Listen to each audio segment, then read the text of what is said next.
Usop amasung Meeteigi Yaoshang ani sigi leinaba mari amadi ani asigi nunggi oiba warol significance ki matangda telakna wafang khartang thamjage. Phalgungi Purnima akhoi Meeteigi na lamta thanil numisida Meeteina Hinduization odaklaba matungda Bengali sing Hindustani sing nasu pangthokna draba irang kumai makhal mathel kaya pangthokna reglibasi laibak thibani hayani ahadbada Meeteigi Yaoshanggi nunggi oiba wafam khardang panjarage ima limerel sidamina lamtagi thanil irai nimitta pakhangba pokhibagi warol mahou langpum puyadagi khangmangami ngalingai matamda Meitei singi jimjauda laying thau sanamahi ima limerel sidabi amasung ima imoyungna singbagi khubam jaduna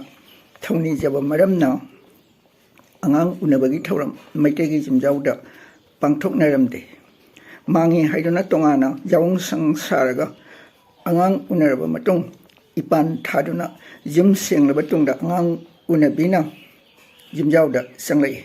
aduga yawongshng adubuna mangi haiduna thadoknarami yawongshng mai thaba hybadagi yawongshng mai thaba hyna chanakhibani haibasini atopa wakhllon amadana nongkhong koiba haktakta lainura taretna augri hangen songduna pakhangbu koisenduna sanamahigi maphamdagi kankhiba pakhangbana phambal kaba amasung sanamahina jumthongi laningthau oina hablabada ungkhatnaruraba pungning wakhalsing ingthanarduna amaga naka thengnaduna augri hangen keke songduna lamtagi thanilda loipan kumai pangthongnarami haibasini sanamahi laikandasu asomna iri court to be paima lindang thangbana loidam lamta thagidi puri apakmaba loipan kumai sani unquote lamtagi thanilla pangthokpa Meitei inatki loipan kumaibu Baigasandra Maharaj ki sana hakta Yaoshang haina onthokibani haibasi pandit oinam bogesor singnasu asamna phongdoklami madudi court